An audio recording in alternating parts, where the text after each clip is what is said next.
What's up, everybody? Welcome to another episode of the Halo Effect podcast. In this episode, I'd like to talk about my recent experience closing on my very first $1 million property. And essentially, just want to talk about what I learned throughout the process, my experience, and just a couple observations that I made throughout the process. So, first off, I'm extremely thankful and grateful for the opportunity to have helped the clients that I helped. They are awesome people, very respectful people, knowledgeable people, and I wish them nothing but the best in their new home. And I look forward to continuing to establish a positive relationship with them. It was the parents of somebody that I had played flag football with a couple years back. It was just one of those situations where they reached out to me and they wanted to look at some properties, and it just kind of went from there. But one of the things that I learned was that no matter the price point, no matter the price point, the principles are the same. Helping and serving and providing your expertise is the same no matter the price point. And people appreciate hard work. People appreciate attentiveness. People appreciate knowledge, and that's one of the things that I learned with this experience. One of the most important things that I learned, however, with this experience is how these types of folks are my ideal clients. And I wrote down a list a couple years back of what my ideal client looks like. And it's very important, I believe, for any entrepreneur to take on that task, to write down exactly what it is, what type of client you want to work with, because that is very important. You want to work with people that you like. You want to work with people that like you. You want to work with people who are going to respect you, who are going to follow your lead, who are going to trust your expertise. And that's exactly what happened in this situation. And for me, it was probably the most enjoyable experience for me as an agent, on a property that was higher priced than what I've sold before. However, for me, it wasn't any different. And that's the point that I really want to drive home, is that for me, help is help, service is service. And uh, for me, it was, I don't want to say it was like any other real estate transaction, because it was special for me. However, it was just one of those situations where it made me feel very good and confident in the fact that I know what I'm doing. And I know that I belong there. I know that I belong selling luxury real estate. I know that this is only the stepping stone. This is only the first of many.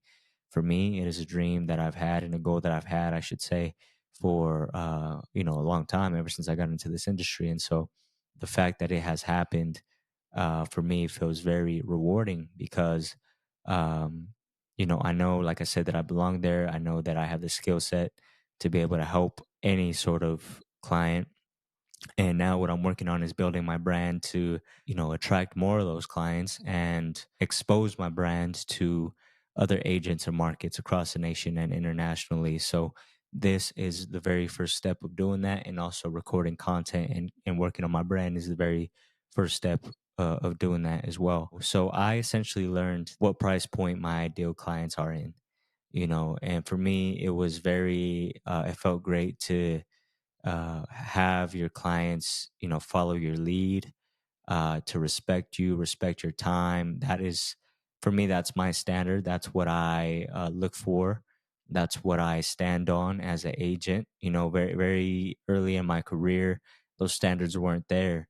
And I think part of it has to do with the fact that you're navigating through a new career, a new journey. I kind of came into real estate, putting real estate onto a pedestal, and that caused for me to kind of devalue myself in a sense. And also, I was in a situation where um, I had necessities.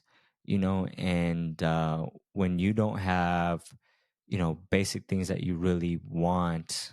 For me, for example, like I wanted a house, I didn't have one, and I was between jobs and we're trying to get this thing going. And when you don't have that, it's different. It's a different energy sometimes that you kind of are forced to operate out of. It kind of feels like, in any case, it felt like that for me.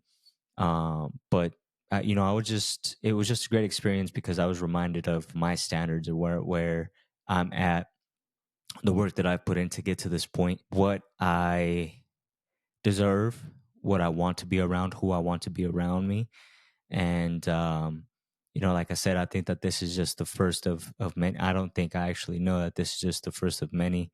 And I look forward to helping more people like my clients. And it was a very rewarding experience for me. I also look at how that stacks up with some of the other agents in my area, my market, and uh, I'm not ashamed to say that I'm actually very competitive, and that's what fuels me and drives me, and I'm not going to be apologetic about that. I think sometimes what happens is that we lose that competitive nature by being friendly. And don't get me wrong, I'm all about being friendly and helping other people succeed. I love that.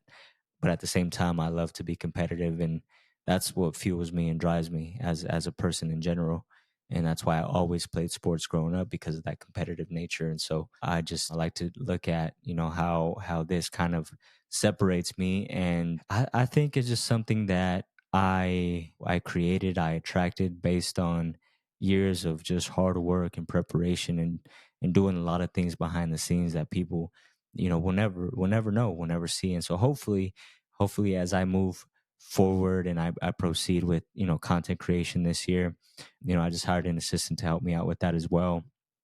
People are able to see what happens behind the scenes and the work that gets put in. And my goal is to grow within that as well, and show people just the amount of time and effort and energy that goes into all the things that I'm building and attracting and creating awesome clients like the ones that I just helped in transactions like this as well.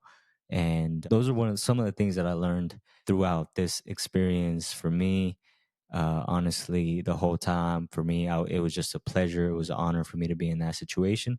And I was grateful for it. And I was soaking it all in and learning as much as possible throughout that whole journey. And that I did. And just want to keep it rolling for sure. So very grateful. And now, continuing to be around that type of real estate, be around those types of people and clients. Your network is your net worth, and it's very important to surround yourself with people that are doing great things in life. And that's what I want to surround myself with. And I'm unapologetic about that as well. It's very important for us, especially, if you know me, you know that I came from very little. My parents came from very little, and there's a lot of um, systems and internal things sometimes that we have to battle through to be able to get out of certain cycles and into new ways of living and thinking and being. And that in itself takes work, and for you to be able to get out of that like I have, and now be willing and open and able to put yourself in new positions and new circles, that is honestly priceless. And that is what separates you and really takes you to the next level. So do not be ashamed if you want to get outside of something that is not for you anymore, something that is not serving you anymore. Do not be ashamed of wanting more. And if you ever feel like you don't belong, snap out of it, because you do belong.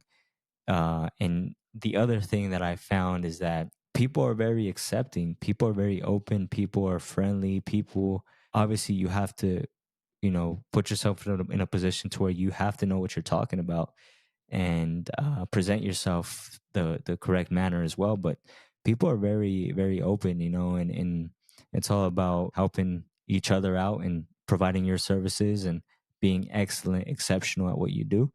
And that gets rewarded, that gets received properly, and that sets you up to be able to do some special things in the future. So those are some of the takeaways that I had with this experience. I am getting ready to hop off of this right now because I got to hop on a call. And so I look to record a part two of this after my call. If I don't record a part two, make sure to check out my social media platforms. Follow me on Instagram, TikTok. Check me out on YouTube. I have two YouTube channels. I have my real estate channel, which is Living in Denver 5280. And then I have my personal channel, which is Ruben Halo on YouTube as well.